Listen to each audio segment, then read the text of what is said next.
عليكم ورحمة الله وبركاته.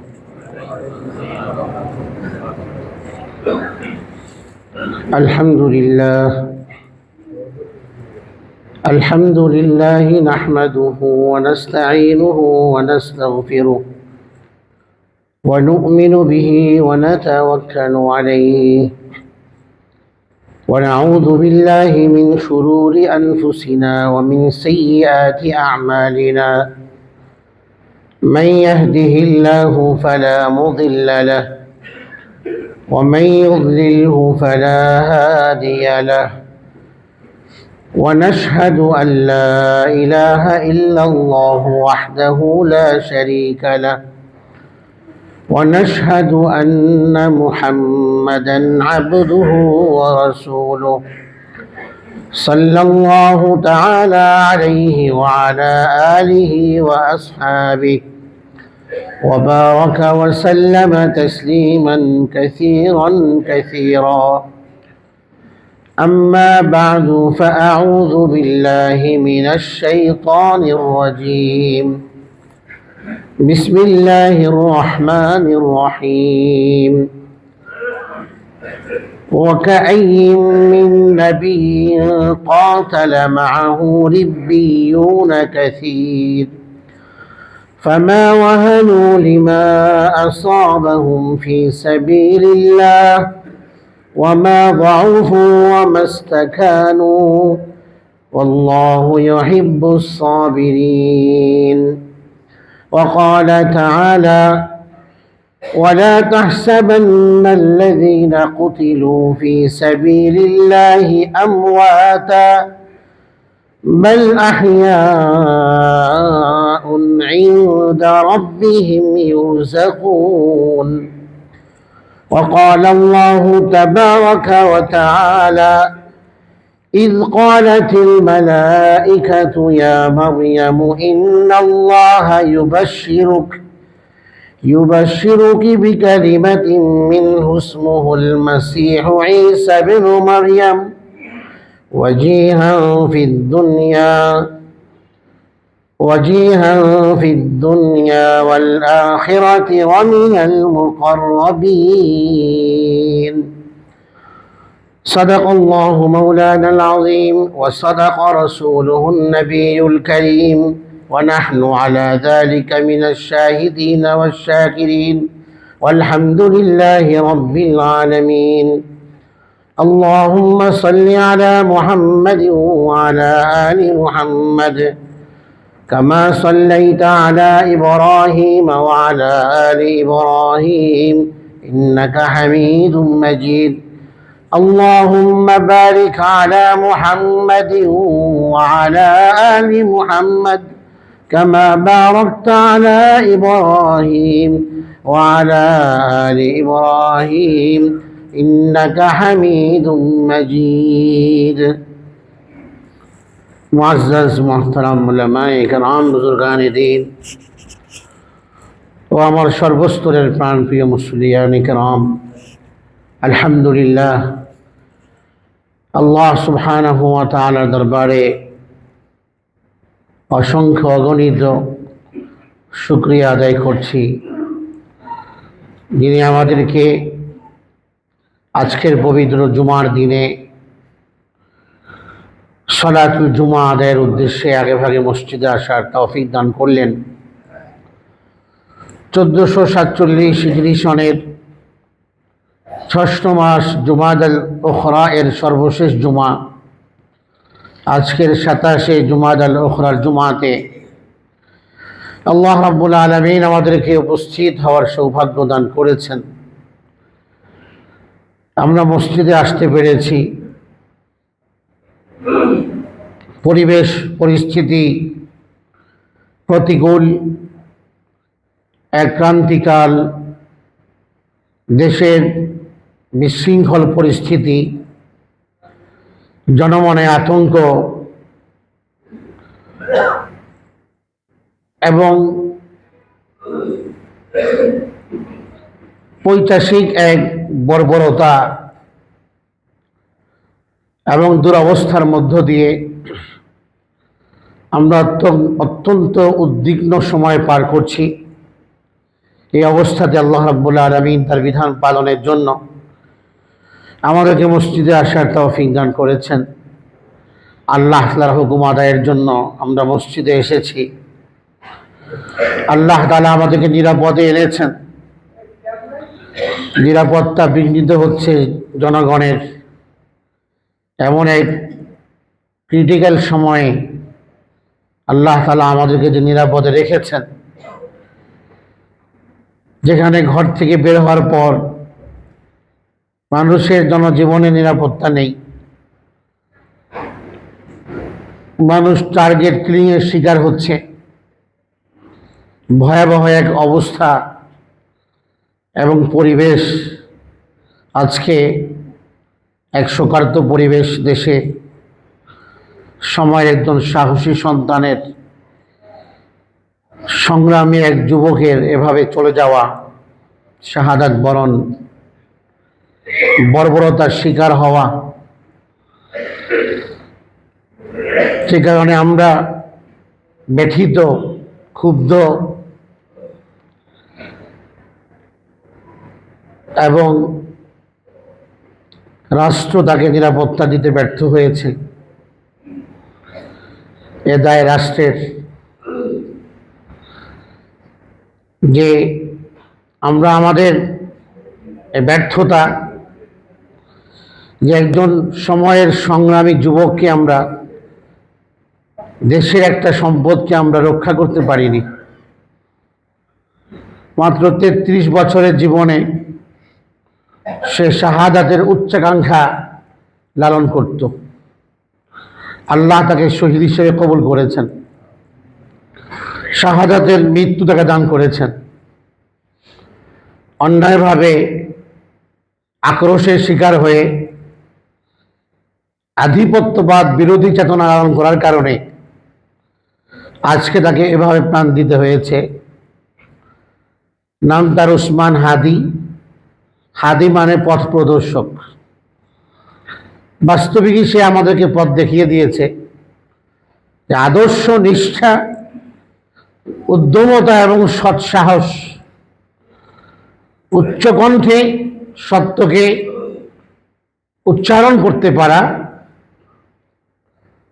এটা মানুষের অন্তরে জনপ্রিয় হওয়ার জন্য, মানুষের অন্তরে ভালোবাসা পাওয়ার জন্য, মানুষের অন্তরে চির অমর হয়ে থাকার জন্য, মানুষের নিষ্ঠা, অদম্য সাহস এবং সংগ্রামী চেতনা, এটা মানুষের বড় গুণ, বড় বৈশিষ্ট্য।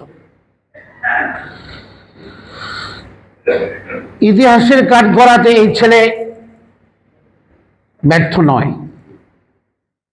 ব্যর্থ হচ্ছে ইতিহাসের কাঠগড়াতে এই রাষ্ট্র এবং এই রাষ্ট্রের সেই প্রশাসন, যারা এমন এক সংগ্রামী যুবককে নিরাপত্তা দিতে ব্যর্থ হয়েছে।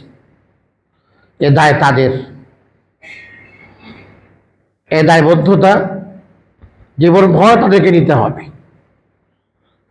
যারা উচ্চ স্বপ্ন দেখে নতুনভাবে দেশ গড়ার, দেশের প্রতিটি ইঞ্চি ইঞ্চি মাটির প্রতি যাদের প্রেম, ভালোবাসা, টান, দেশ জাতি নিয়ে যারা ভাবে, সেই তরুণদেরকে, আজকে তরুণদের যে জোয়ার, সেটাকে প্রবীণ লোকদের অনেকেই উপহাস করে তাদেরকে, যে হাঁটুর সমান বয়স, বুদ্ধি বা কতটুকু। কেউ বলে কোমর সমান বয়স, কেউ বলে হাঁটুর সমান বয়সী ছেলে, সে আবার সংসদ সদস্য হবে, সংসদ সদস্য পদপ্রার্থী। তার এই আকাঙ্ক্ষা, তার এই স্বপ্ন, দেশ ও জাতির কল্যাণে নিজেকে নিবেদিত করার, প্রাণ উৎসর্গ করার যে স্বপ্ন এবং চেতনা, এটাকে উপহাস করে, উপেক্ষা করে এমন প্রবীণ লোকদের সংখ্যাও আমাদের দেশে কম নেই, যারা মনে করে আমরাই সংসদে যাওয়ার যোগ্য, এমপি মন্ত্রী আমরাই হতে পারি। আমাদের অবস্থান থেকে আমরা আগে হয়েছি, এখন আবার হব, আগেও লুটপাট করেছি, এখন আবার করব। ক্ষুধার্ত অবস্থাতে আছি, কিন্তু একটা ইনসাফ প্রতিষ্ঠা করার চেতনা দিয়ে যে যুবকরা মাঠে বেরিয়েছে তাদেরকে আমরা উপহাস করি। যারা জুলুমকে দূর করেছে, যাদের মাধ্যমে আল্লাহ রাব্বুল আলামিন শোষণ এবং জুলুম, অন্যায়, অবিচারকে এই জমিনে তাদের রক্তের বিনিময়ে আল্লাহ তাআলা অপসারণ করেছেন, তাদেরকে আপন করে নেওয়ার দরকার ছিল। তাদেরকে আপন করে নিজেদের দায়িত্ব তাদের উপর অর্পণ করে তাদেরকে সেই যোগ্যতা, সেই মেধা, বুদ্ধি, পরামর্শ দিয়ে আগামীর বাংলাদেশ গড়ার জন্য, সমৃদ্ধ বাংলাদেশ গড়ার জন্য তাদেরকে মাঠে নামানো, পরামর্শ দিয়ে পাশে থেকে, এটা প্রবীণদের দায়িত্ব ছিল। কিন্তু প্রবীণরা তাদের দায়িত্ব পালন করেনি। জুলাই যোদ্ধাদেরকে তারা আপন করে নেয়নি, বুকে তুলে নেয়। মানুষ যখন ক্ষমতার শক্তির নেশায় বুঁদ হয়, তখন সেই মানুষের দ্বারা হক এবং সত্য উচ্চারিত হয় না। মানুষ কাপুরুষ হয় যখন মানুষ ক্ষমতার নেশায় বুঁদ হয়, তখন মানুষের ভেতরে সাহস থাকে না। পৃথিবীর ইতিহাসে শুরু থেকে এ যাবৎ পর্যন্ত যারাই এরকম ক্ষমতার লোভ করেছে, ক্ষমতার নেশায় তাদেরকে পেয়ে বসেছিল, তাদের দ্বারা পৃথিবী এবং পৃথিবীবাসীর কোনো কল্যাণ সাধিত হয় নাই। তাদের দ্বারা পৃথিবীবাসী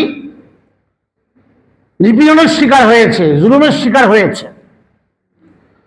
ইতিহাস দেখুন ফেরাউনের, যে ফেরাউন যুগ যুগ ধরে বনি ইসরাইলকে শোষণ করে, নিপীড়ন করে, অত্যাচার করে, গোলামীর শিকলে আবদ্ধ করে রেখে বছরকে বছর তাদেরকে জুলুম করে আসছিল। আল্লাহ নবী মূসা আলাইহিস সালামের মাধ্যমে এই জাতিকে মুক্তিদান করেছিলেন। দীর্ঘদিন শোষিত হওয়ার পর ফিরআউনের ক্ষমতার প্রয়োজন। ফিরআউন নিজেকে রব দাবি করেছে। অলমাইটি ফিরআউন নিজেকে দাবি করেছে, সর্বশক্তিমান আমি, সমস্ত ক্ষমতা আমার, আমি তোমাদের বড় রব, আনা রব্বুকুমুল আ'লা। ক্ষমতার নেশায় কথা বলেছে। নমরুদের ইতিহাস দেখুন, সেখানেও তাই। একটা তাওহীদের ধারক বাহক এক যুবক ইব্রাহিম, জীবনের শুরু লগ্ন থেকেই আল্লাহর দ্বীন এবং তাওহীদ প্রতিষ্ঠার জন্য যিনি আমরণ সংগ্রাম করেছেন, আল্লাহর জমিনে আল্লাহর দ্বীন প্রতিষ্ঠা হবে, আল্লাহর একত্ববাদ প্রতিষ্ঠা হবে, আল্লাহর প্রতিটি বান্দা আল্লাহর একত্ববাদকে বিশ্বাস করবে, অন্তরে ধারণ করে মৌখিক স্বীকৃতির মাধ্যমে আল্লাহর তাওহীদকে কাজের মাধ্যমে প্রকাশ করবে। এই এক সংগ্রাম নিয়ে ইব্রাহিম খলিলুল্লাহ আলাইহিস সালামের যে আন্দোলন, ইমানি আন্দোলন, নমরুদ সহ্য করতে পারে নাই। ক্ষমতার নেশায় বুঁদ হয়ে থাকা নমরুদ তাকে তার সর্বোচ্চ শাস্তি দিয়েছিল, কিন্তু আল্লাহ তাআলার অনুগ্রহে ইব্রাহিম আলাইহিস সালাম বেঁচে যান। পৃথিবীতে যারাই জালিমের বিরুদ্ধে, বাতিলের বিরুদ্ধে যখনই মাথা তুলেছে, শির উঁচু করেছে, তার শির এবং মাথাকে ভেঙে দেওয়ার জন্য জালিম সমাজ, আধিপত্যবাদীরা, ওই সময় আধিপত্যবাদীরা তাদের পেছনে লেগে তাদের উঁচু শিরকে নিচু করে দেওয়ার হীন কোনো ষড়যন্ত্র পৃথিবীতে নাই যা তারা করে নেই। শুধু উচ্চ কণ্ঠকে স্তব্ধ করে দেওয়ার জন্য, উঁচু শিরকে নিচু করার জন্য। হুসাইন রাদিয়াল্লাহু আনহু কারবালার ময়দানে কি বলেছিলেন তিনি? যে সর দে দিয়া, মাথা দিয়ে দিব, কিন্তু পাগড়ি দিব না। মাথাকে শত্রুর তরবারির নিচে মাথা দিয়ে দিব, কিন্তু মাথার উপর যে পাগড়ি, সম্মাননার যে পাগড়ি, হক ও হক্কানিয়তের যে প্রতীক পাগড়ি, সত্যকণ্ঠের যে প্রতীক পাগড়ি, এই পাগড়িকে নিচু হতে দেব না, অপদস্থ হতে দেব না। মাথা দিয়ে দিয়েছেন সপরিবারে, ছোট্ট সন্তানের মাথা পর্যন্ত চলে গেছে। হক এবং হক্কানিয়ত সত্য পথ থেকে সরেন নেই, সত্যের পথে আকণ্ঠ নিজেকে ধরে রেখেছে মৃত্যু শাহাদাত পর্যন্ত। এইভাবে যুগে যুগে বিভিন্ন সময়ে জালিমরা পৃথিবী শাসন করেছে, আর ক্ষমতার নেশায় বুঁদ হয়ে পড়ে থেকে সত্যকণ্ঠকে স্তব্ধ করেছে। হাজ্জাজ বিন ইউসুফ জালিম হাদিহিল উম্মাহ, তার উপাধি। এই উম্মতের সবচেয়ে বড় জালিম হাজ্জাজ বিন ইউসুফ। কত সাহাবীকে হত্যা করেছে, কত তাবেঈকে হত্যা করেছে। আব্দুল্লাহ ইবনে জুবাইর রাদিয়াল্লাহু আনহু আল্লাহর নবীর সাহাবী, মক্কার গভর্নর ছিলেন। মক্কা মুকাররমা হারামে মুকদ্দাসের এই জায়গাতে যেখানে রক্তপাত হারাম, সেখানে সে রক্তপাত ঘটিয়ে আব্দুল্লাহ ইবনে জুবাইর মক্কার সেই শাসক এবং গভর্নরকে হত্যা করেছে। আল্লাহর নবীর খাদিম হযরত আনাস ইবনে মালিক রাদিয়াল্লাহু আনহু, খাদিম রাসূলুল্লাহ, নবীর খাদিম, 10 বছর পর্যন্ত আল্লাহর নবীর খিদমতে সাহচর্যে নিজেকে গড়েছেন আনাস রাদিয়াল্লাহু আনহু। আল্লাহ নবী সৌন্দর্য বলেছেন তিনি, খাদিমতু রাসূলুল্লাহ সাল্লাল্লাহু আলাইহি ওয়াসাল্লাম 10 সিনিন, 10 বছর আল্লাহর নবীর লাগাতার আমি সেবা করেছি, খিদমত করেছি। আল্লাহর নবী আমার এই খিদমতের সময়কালে কোনোদিন আমার প্রতি বিরক্ত হয়ে ও শব্দ পর্যন্ত করেন নাই। এত উন্নত আখলাকের অধিকারী আমার রাসূল। সেই আল্লাহর রাসূলের প্রিয় সাহাবী আনাস রাদিয়াল্লাহু আনহুকে মারার জন্য ডেকে নিয়েছে হাজ্জাজ। এইভাবে বহু সাহাবীকে ক্ষতবিক্ষত করেছে, শারীরিকভাবে, মানসিকভাবে তাদের কলিজায় আঘাত দিয়ে রক্তক্ষরণ ঘটিয়েছে। এই উম্মতের জালিম বাদশাহ হাজ্জাজ বিন ইউসুফ, ক্ষমতার লোভ। রাসূল করিম সাল্লাল্লাহু আলাইহি ওয়াসাল্লাম বলেন, ইন্না আখওয়াফা মা আখাফু আলা উম্মতি, আমার উম্মতের ব্যাপারে সবচেয়ে ভয় হয় দুটি বিষয়ে। এক হলো আল হাওয়া ওয়া তুরুল আমাল, মনচাহী জীবন, নফসের অনুগামী হয়ে জীবন যাপন করা, মনের বিরুদ্ধে জীবন যাপন না করে মনের পক্ষে জীবন যাপন করে। মন যা বলে সেটা, এটা হচ্ছে কুপ্রবৃত্তি। হাওয়া বলা হয় কুপ্রবৃত্তিকে। কুপ্রবৃত্তি মানুষকে কোনোদিন সৎ কাজের আদেশ করে না, কোনোদিন কল্যাণকর কাজের আদেশ করে না, এটা কোনোদিন মানুষকে ভালো কাজের আদেশ করে না, এটা অসৎ কাজ থেকে মানুষকে নিষেধ করে না, এটা সবসময় মানুষকে অকল্যাণকর কাজের নির্দেশ করে, এটা সবসময় মানুষকে অশ্লীল কাজের নির্দেশ করে, এটা সবসময় মানুষকে অন্যায় অবিচার জুলুমে উদ্বুদ্ধ করে। এই কুপ্রবৃত্তি